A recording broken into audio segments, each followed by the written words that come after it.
Greetings and salutations. It is your boy SirCorneliusss, and I really do enjoy the movie, The Backrooms. Um, it is a movie that demands attention. It demands multiple viewings. It demands you to not only think outside the box, but think about what the box even would be. And I'm gonna jump right into it. If you haven't seen it, my quick review of it is it's a solid 7 out of 10. And the reason why I give it a 7 out of 10 is because the actual formation of the back rooms and the setting is perfect. It is exactly what you imagine when you see those backroom is pictures online. When you think about being trapped in an unending maze of an office building, it they built the actual back rooms on set. Like there are reports of people saying that they worked on the set and got lost in the fake real back rooms. That is how much dedication that the team behind this movie has put into it, and that's why I give it a strong 7 for that. But it's not reaching those 8 or 9 or 10 points because just character writing it dips off very heavy at some point in the movie, and you're left with questions that will probably never be answered, but not in the unending mystery way, in the what type of way. So yeah, that's my quick review. If you need a point system for it, is a strong 7 out of 10. I highly recommend you see it. No, even more than you seeing it in theaters, I recommend you see this at your home multiple times and you pause and sift through and catch all the little minute details that the team has put into this movie. Um, that's that. The rest of the video, I am going to be talking in depth about the character Clark and his reaction to finding the back rooms. The director Kane Parsons, he has been making backrooms content for years since he was a young teenager. He is now 20 years old and has one of the highest grossing movies with like from budget to the gross. It is substantial. It's phenomenal. He did an amazing job as a director. He translated the back rooms and the feeling of it so well to screen that I think he is the only person that could have done this. Um, my my favorite part of the movie itself is not only the found footage moments, the camera holding, and the claustrophobia that it gives you when you are in those moments. Because when you're not a omniscient being looking at the whole film, when you are that person holding that camera, it is it is choking.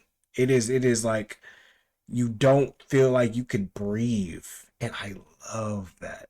To me, that shows amazing skills as a director. That really does. But one of my biggest gripes is the character Kane, him Clark. I'm gonna double check. Let me double check his name real quick. Yes, okay, Clark. Okay, so Clark, we're introduced to him. He's a furniture salesman. You know, you gotta do what you gotta do to pay the bills. But even bigger than that, which I think is very important, he's not just like a manager at the furniture store. That is his store. That gigantic place is all his. And honestly, that should be something he should be proud of. Having your own business the way he does. I don't know how it's staying afloat. It looks like it gets no business, but it's huge, phenomenal. And the layout is very bland. And I feel like the layout of the store being so bland and just so open is a complete contrast to when we see Clark inside his office, and it's like a geometrical oddity. It's like points and corners and weird areas in his office, and upon the wall you see all these schematics that he's drawn up because Clark himself wants to be a architect. He'll say he is an architect. He will tell you he is one, but that's what he really wants to be. He doesn't want to be selling furniture to people, you know. And just the way that it looks like he's trapped in his office is how I feel like he feels in his life, trapped in this cycle of not being him, and not even being enough, not being his true self. He drinks and his drinking has destroyed his marriage. We never get to actually see his wife physically. We see his wife in a picture, and we hear about her. We hear about her disdain, not for his job or for what he does, but for his late night drinking. He drinks because he feels like he isn't living within his purpose. He feels like he's doing things as beneath him. And the more and more that builds up, which is why I feel like he is a perfect person specifically to go and want to explore the back rooms. Because when he gets there, he is scared initially. There's a little bit of fear, but it's a lot of curiosity. Because again, he is an architect, so he obviously went to school for it. He probably never got landed a job, but he's constantly drawing. He's constantly coming up with new ideas, new layouts. So this whole thing being an unending layout must be like phenomenal for him. It really must be something that like he wants to understand, you know? And for most people, we would terrify of the back rooms and we would tell people and we would like never probably try to touch it. But for Clark, Clark has nothing left to live for. Clark doesn't have his marriage anymore. Clark doesn't have the job he wants to have. Clark hates the job he currently has. So finding the back rooms for him unlocks a part of himself that must be freeing. That must be something that he felt like was missing in him. And even him getting his employees to come help him on an off day explore the back rooms. Oh no, before that, we get introduced to Clark's therapist, and honestly, I don't like the therapist character. She has her own subplot of dealing with a mother that has mental health issues, which is why she got into therapy, and her mom not letting her outside and a bunch of things. And I just feel like that storyline could have been tied better to the backrooms itself, because that's why we're here. We're not here for mommy issues. We're not here for that. But if your mommy issues was tied to her not wanting to go through the back rooms again, and they made it plain that that's what it was. They don't allude to it. Just make it like her mom found the back rooms and it broke her. That would have been perfect to tie into, because when Clark was talking about it to his therapist, he was like drawing maps and everything, and I thought that the reason why she freaked out so much is because her mom was doing the same thing. But when we get flashbacks to her mom just hates the outside. But there is no full on connection to the back rooms, and I really wish they would have done that, because it would have made her going to find Clark in the back rooms a lot more believable and a lot more palatable. Because I mean, if one of your patients is sending you a cryptic voicemail and he hasn't been working at his job and all this stuff is going on, call the cops. What are you going to do? Why are you going to go call the cops? What? You've already 5150 people, so you're obviously not afraid of getting the cops involved. So call the cops. But yes, back to Clark. Clark, I feel like is a great character to a point, because once he discovers backrooms, and once his coworkers inevitably die in the backrooms, he starts to find home in the back room. But we don't get to see that. We don't get to see him exploring the back rooms fully by himself, fully mapping it out. Like we don't get to see him fall in love and in madness with it. And that was severely needed for this movie, for it to work in the way that it did, because without it, we just get some um ambiguous time jump, and it's like we know time has passed because it kind of says time has passed because of when she goes and gets the voicemail from him, then goes to the store has a bunch of mail at the bottom. But we don't feel like any time has passed, there needed to be more time dedicated to him exploring it on his own and him falling in love with it and him like feeling at home with it. I wish like the back rooms would have like given him like, oh, the back rooms would have given him a place to stay. Like we saw it form the house that he visited of his wife. We saw it form his TV and his shows. We saw it form it for him. I feel like that would have been really, really good, man. Really good. And but unfortunately we don't get that. What we do get is we get that the therapist goes and visits him and goes to the back rooms and finds her way towards a painting that he made, which I'm sure the YouTube videos for the back rooms that the director has made over the years definitely explain that more. But unfortunately, in the film, we don't get it. You know, there's nothing that is within that painting mural that we see comes to fruition within the movie. It just doesn't make sense. Like, even there's a sentence that says tables don't bleed. He could like stabbed a furniture and we could hear it scream or something like esoteric like that would have been phenomenal. But instead we get her walking, seeing the mural. We get Clark being OD creepy, like behind a wall, whispering to her, saying she's too loud. One thing I caught on my second viewing though, when Clark and her are backing up and the monster is coming, and we know the monster is coming, and Clark specifically says, "It's okay, it's me." He is literally talking about the freaking weird Captain Clark monster in that moment. And I'm thinking like he's trying to calm her down and letting her know that he's him, but he's actually just saying like, yeah, that's me coming. And then he swept up behind her, chokes her out, and then we see that he's fully crazy. But like we didn't get to see like the descent into madness is so important to me because we can already tell Clark is off his rocker. We already tell he is not a mentally stable man. So why not give us that psychological break? Why not give us those moments of him like flashing back to his wife and like seeing things and hearing things and like really like living in the dark room, in the back rooms. I keep saying the dark rooms, Lord. And then when we're in the scene with Clark and the fat man and the redhead lady and the little man, and the therapist is tied up, and Clark is going on rambling about how he feels safe here, feels good here, how they can eat the fat man. I'm kind of mad they didn't actually eat him. Like they didn't like chew him up. You know, he ripped out parts of him that came out like fluff or cake, gooey, slimy fluff. Nobody ate it. What's the point? Eat it.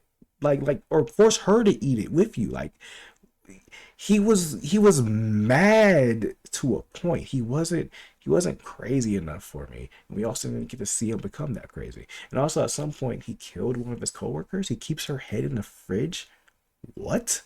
Um and I've seen some theories online. I hope I can find them. That the redheaded lady is actually his wife, and it is his wife's backrooms version of herself, which is specifically why when Monster Clark walks into the room, she gets terrified. Cause the theory is Clark used to beat her, and there's also theories that Clark has killed her, and that he's going by that house all the time because he cannot mentally accept what he's done. And I think that's a great theory. I think that's my head canon now, because like that that other was so terrified of the other Clark presence coming home that it would like, even when the real Clark scalped her, she had no reaction. But as soon as the other Clark, her Clark, walked into that house, freaked out and ran into the corner of the wall and just didn't want to do anything. The little person was turning the light on and off, but the big guy didn't have any reactions. I kind of feel like the big guy's purpose was like very lackluster, you know. But yeah, I really did enjoy the backrooms deeply. Again, the therapist, she was okay. I just don't, and the actress played her well. She did. I just don't feel like the writing was strong for her at all. Her story really, I didn't care. I don't care what happens to this person. I have no connection to this person. Um, Even in the beginning of the movie when Clark was freaking out over the backrooms to her in a therapy session, she didn't seem equipped to handle that. And I'm like, How are you not equipped out of all people? He's not even saying the most craziest things I'm sure has been said in that office, but she's having such a visceral reaction to what he's saying. It makes you feel like she's been through this before, which is why the connection to her mother would have been so important. Unless I missed it, please let me know. But from what I can tell, her mother didn't have a backroom psyche break. Her mother was just dealing with other things, but it wasn't backrooms related. So the therapist's visceral reaction to him talking about the backrooms and how there's another world and all this stuff, it just does not make sense. You know, her mother's thing was she couldn't go outside. The outside world was dangerous. Stuff like that. That has nothing to do with the backrooms. You know, and they didn't.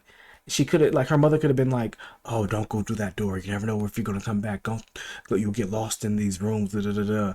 That would have like really amped up her reaction to Clark's seeming madness. But I mean, you're a therapist, lady. You should be used. You've 5150 multiple people, so you should be used and well equipped to handle these types of situations. But she just wasn't, and that disappointed me. You know, her story was okay. Um, she was the final girl, you know. White lady made it, like always. But I don't think she ever left the back rooms. I think that's what the end of the movie is telling us. Because if we remember correctly, after she defeated Monster Clark, or at least got away from him, the team of specialists that are exploring the back rooms. Keep saying the dark rooms. The team of specialists that are exploring the back rooms comes and helps her, you know. But we never see them walk through a portal. And even in the very first scene where we finally see what they're doing, I looked very like very focused on the background.